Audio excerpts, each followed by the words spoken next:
everyone? It's James here from goodguitarist.com, and today it's halfway between a song lesson and like a technique lesson. I basically want to show you how using the song Creep by Radiohead, we can start getting into bar chords step by step, starting out with something that like you could play as the first thing you ever do on guitar, and then ending up with full bar chords. So that's the plan today.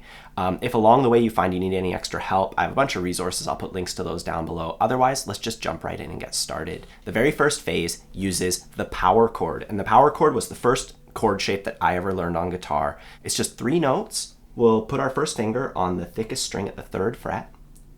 Then we're going to put our ring finger at the 5th fret of the next string. And this is the most important part. Before we even add the last note, I want you to take a look at where your thumb is, and I want you to make it so that these 2 fingers feel evenly laid out against your thumb. You know, like if I tip my guitar this way, it's like a teeter-totter. Like this is the fulcrum, and that's one person, and that's the other person riding the teeter-totter. And that way my hand stays nice and secure.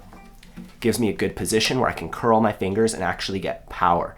Because eventually, this is the exact same position as the bar chord. You know, you take the power chord shape and then you just add a couple things, you get the full bar chord. You need to make sure that your positioning and that your power is coming from your shoulder and your arm. And the best way to do that is by your thumb being placed in the right place, your fingers being nice and curved. So make these 2 notes feel good first before you do anything. I would even practice going 1 fret higher, bring the whole shape 1 fret higher, and again, and again. And once you do that up and down, 2 clean notes. You could even pick them individually to test. Then we can add our last note, which is just underneath our ring finger. So the 5th fret as well, but on the D string. I want you to take a good look at this shape. It looks kind of like an L or whatever, however you remember it. This is the power chord shape that is going to dominate your life with guitar. And the one thing that you need to know about this shape is that it's movable. So you can move it around the fretboard. Just pay attention to where this finger is going. That's the root. That's the most important note of the chord. So if this note here, this is a G, I put that finger on that note, G, and it makes a G power chord. These fingers are the followers. They're always going to be 2 frets higher and then over that way by 1 fret. So that's our shape, 3, 5, 5. We're going to move that shape up till our first finger is on the 7th fret. So that's all I'm thinking about is, where's this finger going? It's going on the 7th fret, same string, so I just slid it up 1, 2, 3, 4 times. And these fingers come along for the ride as well. They can't get crushed in or whatever. You have to make sure that there's 1 fret of space between them. And make sure that your thumb's in a good place. Maybe bring your elbow in a little bit. And that's our next shape. It's the same shape, but now it's a B because this finger is on the note B. Do that one more time. Just move it up 1 fret. Now our first finger is on the 8th fret. This is C, a C power chord. And that's all we need to play Creep in the simplest way. And this isn't to say that this is like the simple way for beginners or whatever. You know, if there were 2 people playing guitar on the track, which there are, you know, there's somebody kind of picking out some notes or whatever they're doing.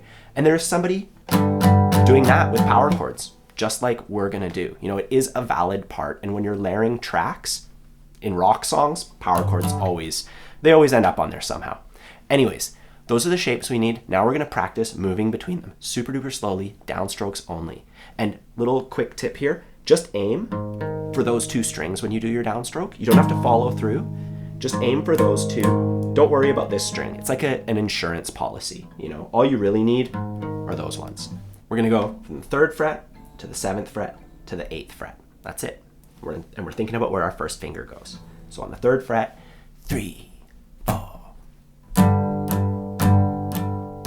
and 4 and 1 and 2 and 3 and 4 and 7, 2 and 3 and 4 and 1 and 2 and 3 and 4 and 8 and 2 and 3 and 4 and 2 and 3 and 4. Staying on the 8th fret. 2 and 3. Back to 3, 4 and 1, 2, 3, 4.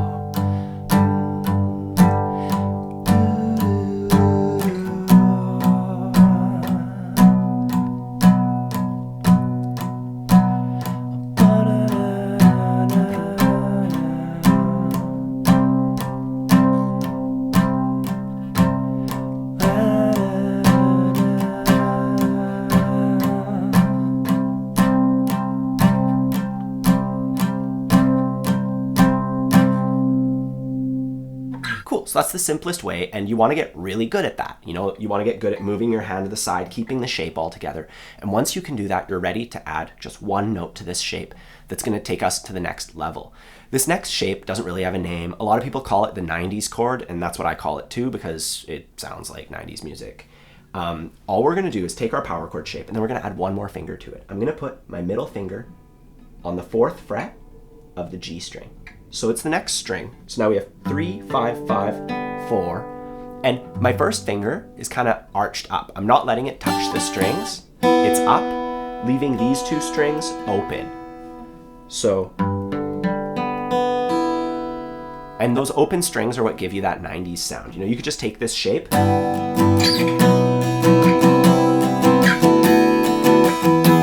Move it like anywhere and it sounds pretty cool.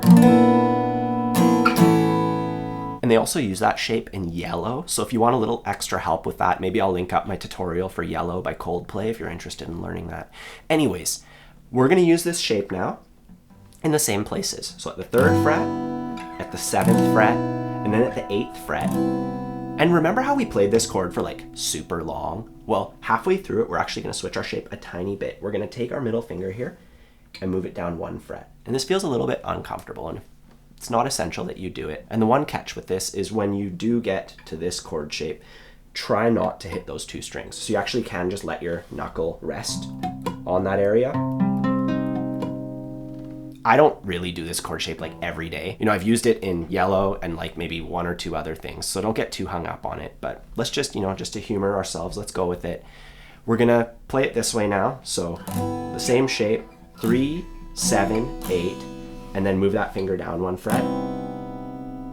And when you're strumming all of these, something we can do if we count is we can emphasize certain strokes. We can go 1 and 2 and 3 and 4 and 1 and 2. So there I'm doing a big strum on 1 and then just little ones on the rest of them. You know, now that we have all the strings available, we can kind of play with that. And those are the little touches that make you musical, doing little things like that. It's not like, oh, I learned all these cool new chords, now I'm a better musician. You're better off improving at the things that you can already do so that they're the best version of that thing. So feel free to emphasize whichever strokes you feel. I'm going to emphasize beat 2 and then the and after beat 3. To me, that sounds the most like the song. So 1 and 2 and 3 and 1 and 2 and 3 and. And let's just try that, going through the progression a couple times. 1 and 2 and 3 and 4 and.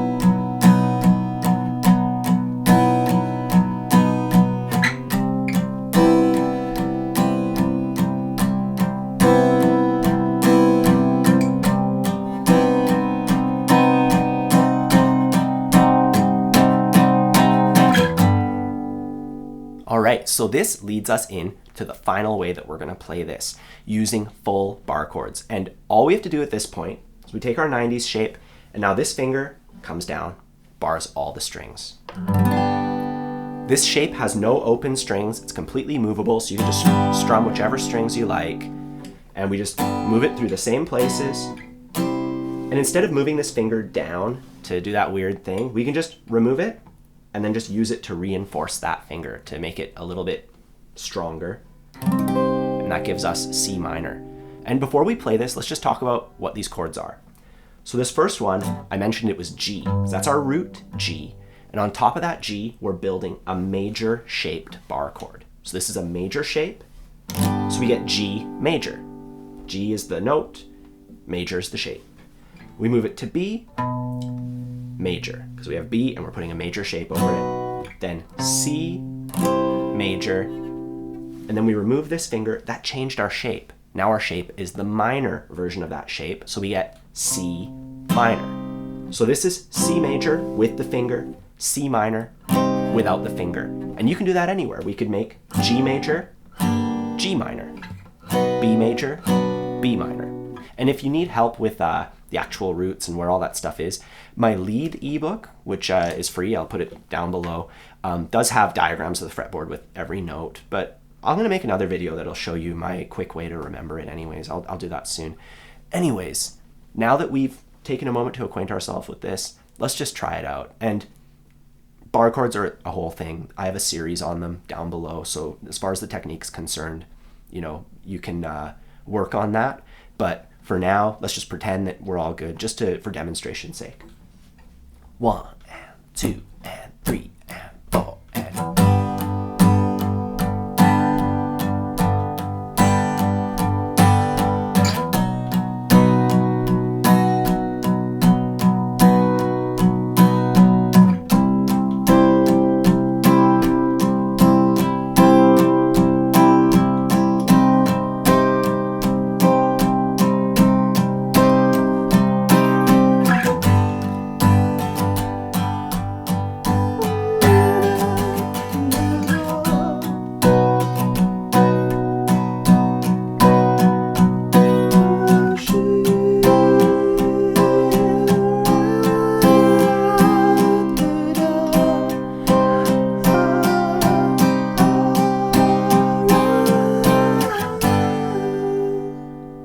So that's 3 ways to play through creep. Now, individually, they're all perfectly fine ways to do it. But the cool thing is, each of these sounds a bit different. And as you listen to the song, the verse sounds a little bit different than the chorus. There's way more stuff happening in the chorus. So you can actually use these together in the same performance of the song to kind of dictate where the sections are changing. Maybe you started off with the 90s shape one in the verse, going...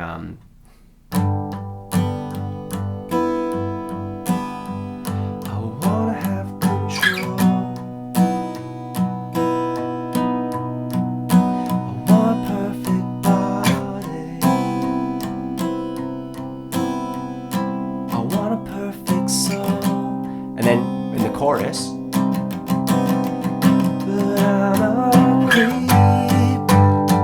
power chords or full chords.